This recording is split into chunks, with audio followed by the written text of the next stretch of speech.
Bonjour à tous. Si je prends la parole aujourd'hui, le visage caché et la voix transformée, c'est parce que je suis au pied du mur. Je porte un secret si lourd, si sombre, que j'ai l'impression qu'il va finir par m'engloutir. J'ai besoin de vos conseils, de votre regard extérieur, car je suis perdue dans un labyrinthe de honte, de peur et de culpabilité. Mon histoire est celle d'un amour interdit, d'une relation toxique qui a pris racine dans l'enfance et dont les branches empoisonnées s'enroulent aujourd'hui autour du cou de ma propre fille. Pour que vous puissiez comprendre, il faut que je remonte au tout début, à notre naissance. Mon frère et moi, nous sommes jumeaux. La seule et unique grossesse de ma mère, nous sommes venus au monde ensemble. Et pendant très longtemps, le monde s'est résumé à nous deux. Nous étions des enfants uniques, mais nous ne nous sommes jamais sentis seuls, car nous nous avions l'un l'autre. J'étais sa confidente, il était mon protecteur. Nos journées se déroulaient dans une bulle, une symbiose parfaite. Je n'avais pas vraiment de copine, et lui n'avait pas d'amis proches en dehors de moi. Nous étions un univers à nous seuls. Je suis sa sœur aînée. Quelques minutes nous séparent, mais dans notre dynamique, ces quelques minutes ont toujours eu le poids des années. J'ai toujours eu une sorte d'ascendant sur lui, une influence naturelle. C'était moi qui prenais les décisions, qui avait le dernier mot. C'est un détail qui aura son importance pour la suite. Notre basculement, notre chute, a commencé de la manière la plus insidieuse qui soit, par une curiosité d'enfant. Par inadvertance ou par négligence, nos parents nous laissaient parfois regarder des programmes qui n'étaient absolument pas de notre âge. Pour les deux enfants que nous étions, isolés du monde, ces scènes d'intimité réservées aux grands étaient une fenêtre sur un univers inconnu, à la fois fascinant et troublant. Une curiosité nouvelle a commencé à germer en nous, une envie de comprendre et d'imiter des gestes dont nous ne saisissions pas encore toute la portée. Et c'est ainsi que tout a commencé, par des touchés innocents, des explorations maladroites dans le secret de notre chambre. C'était un jeu, une imitation. Nous n'avions aucune conscience de la transgression, du tabou. Pour nous, c'était simplement une extension de notre complicité, un nouveau secret à partager. Mais peu à peu, le jeu a changé de nature. L'innocence s'est érodée pour laisser place à quelque chose de plus complexe. Nous y avons pris goût. Bien sûr, en grandissant, il y a eu des moments de doute. Des moments où l'un de nous deux voulait arrêter, sentant confusément que nous franchissions une ligne invisible. Mais l'autre n'était jamais prêt à lâcher. Et avec l'ascendant que j'avais sur lui, c'était souvent moi qui insistais pour que notre jeu continue. Je ne comprenais pas encore la portée de nos actes. Je voyais seulement le lien unique qui nous unissait et que je ne voulais perdre pour rien au monde. Les années ont filé, et avec elles, l'enfance s'est peu à peu effacée. L'adolescence a apporté son lot de changements, de découvertes et d'émotions nouvelles. Notre lien, lui aussi, a pris une autre forme. L'innocence d'hier a laissé place à une tendresse plus profonde, à une complicité où chaque regard, chaque geste, semblait chargé d'un sens nouveau.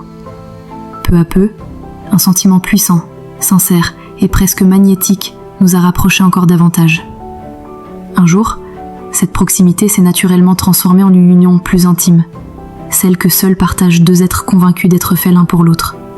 À cet instant, tout nous paraissait évident, pur, et empreint d'un amour que rien ne pouvait remettre en question. Nous pensions simplement suivre le cours naturel de notre histoire, sans prêter attention aux règles ou aux jugements du monde extérieur. Pendant longtemps, nous n'avons vu aucun problème à ce que nous faisions. C'était notre secret, notre jardin interdit. Mais en atteignant ce qu'on appelle l'âge de conscience, nous avons commencé à réaliser que nous pouvions aussi être attirés par d'autres personnes. Et cela ne nous posait pas de problème. Nous avons commencé à avoir nos propres expériences, chacun de notre côté. Il a eu des petites copines, et de mon côté, je commençais à flirter. Mais cela ne changeait rien à notre relation. C'était comme si nos vies extérieures étaient des parenthèses. Dès que nous nous retrouvions seuls, tous les deux, nous redevenions ces amants clandestins. Notre lien était plus fort que tout. Après le baccalauréat, nos parents nous ont offert la chance de poursuivre nos études à l'étranger.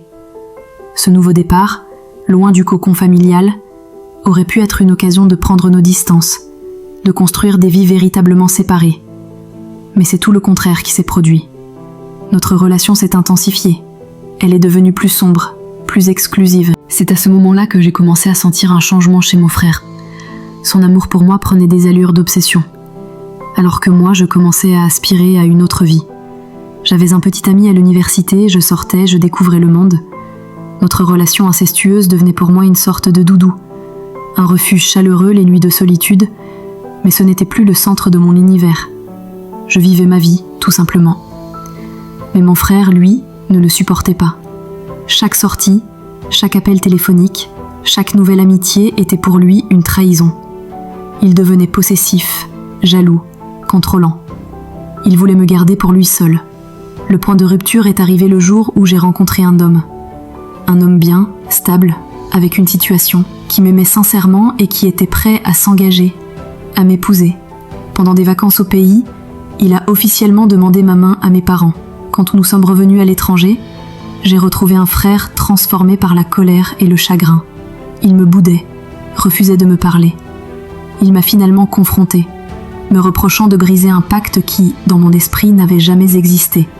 Ce n'est pas ce qu'on s'était dit, répétait-il sans cesse. J'ai tenté de lui expliquer qu'il n'y avait jamais eu de contrat entre nous, que notre histoire était née de l'innocence et qu'elle devait prendre fin avec l'entrée dans l'âge adulte. Nous savions tous les deux que ce que nous faisions n'était pas correct, même si nous avions continué pendant si longtemps. J'étais lasse de cette double vie. J'aspirais à la normalité. Je voulais me marier, fonder une famille, avoir des enfants. Je lui ai dit « Ne me bloque pas, ne m'empêche pas de vivre ». Je lui ai rappelé qu'il avait eu des copines et que je n'avais jamais ressenti la moindre jalousie, que je m'en fichais un peu, pour être honnête. Il avait le droit de vivre sa vie et je réclamais le même droit. Mais lui ne voyait pas les choses de la même manière. Tout ce que je faisais était scruté, contrôlé. Il a développé une haine profonde pour mon fiancé, au point qu'il ne pouvait pas se supporter. Les choses ont pris une tournure irréversible le jour où j'ai découvert que j'attendais un enfant. Cette nouvelle a bouleversé son équilibre. Il s'est effondré, incapable d'accepter cette réalité, persuadé que je l'avais trahi d'une façon impardonnable. Ce fut le moment où le passé a ressurgi, brutalement. Dans une crise de colère et de détresse, il a laissé échapper un secret que nous avions enfoui depuis longtemps. Durant notre jeunesse, j'avais déjà vécu plusieurs grossesses, qu'il avait fallu interrompre dans le plus grand silence. Tu as renoncé au mien, et maintenant tu choisis d'en garder un autre, m'a-t-il crié, les yeux remplis de douleur. Ces mots étaient cruels, mais leur écho révélait une blessure profonde, une faille que je n'avais jamais perçue. J'ai compris ce jour-là que quelque chose s'était brisé en lui. Il savait que notre lien dépassait les limites du raisonnable, pourtant il s'y accrochait désespérément. J'ai voulu mettre un terme définitif à cette histoire. Je lui ai demandé de tourner la page, de reconstruire sa vie ailleurs, de tout laisser derrière nous. Je lui ai même proposé, naïvement, de rencontrer d'autres personnes pour apaiser son esprit. « Oublie-moi s'il te plaît, c'est malsain, il faut que tout cela s'arrête », ai-je supplié. Et, pendant un temps, j'ai cru que c'était fini. Les années ont passé, j'ai bâti une famille, élevé mes enfants, trouvé la paix dans une vie simple et stable. Lui aussi s'est marié, a eu une fille et semblait avoir trouvé sa place. Il était devenu un oncle attentionné, présent, aimant. Le passé semblait enterré à jamais, mais il n'était qu'endormi. Et un jour, tout a recommencé. Ma fille aînée lui ressemble beaucoup. Ce détail, je pense, a tout réveillé. Par un enchaînement de circonstances terribles, j'ai découvert qu'il avait franchi une limite impensable. Il s'en était pris à elle. Mon monde s'est écroulé. Ma fille m'a tout raconté, en pleurant. Il l'avait manipulée avec des mensonges effroyables, lui disant qu'il s'agissait d'un rite familial, une tradition absurde censée lui porter chance. Il avait utilisé notre histoire, la mienne et la sienne, pour la tromper. Une perversion psychologique insoutenable. Quand je l'ai confronté, j'ai découvert un homme que je ne reconnaissais plus. Froid, détaché, presque satisfait. Il m'a avoué sans détour qu'il n'avait plus rien à perdre. Il voulait que tout éclate.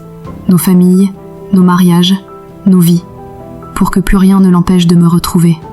Je suis aujourd'hui piégée dans une impasse. Si je parle, tout ce que j'ai construit s'effondre. Si je me tais, il continue à détruire ce que j'ai de plus précieux, ma fille.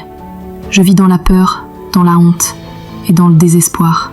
Chaque jour, je cherche une solution, une issue à ce cauchemar. Comment sauver mon enfant sans briser ma famille ? Comment affronter l'inimaginable sans tout perdre ? Je n'en peux plus. J'ai besoin d'aide. Que feriez-vous à ma place ?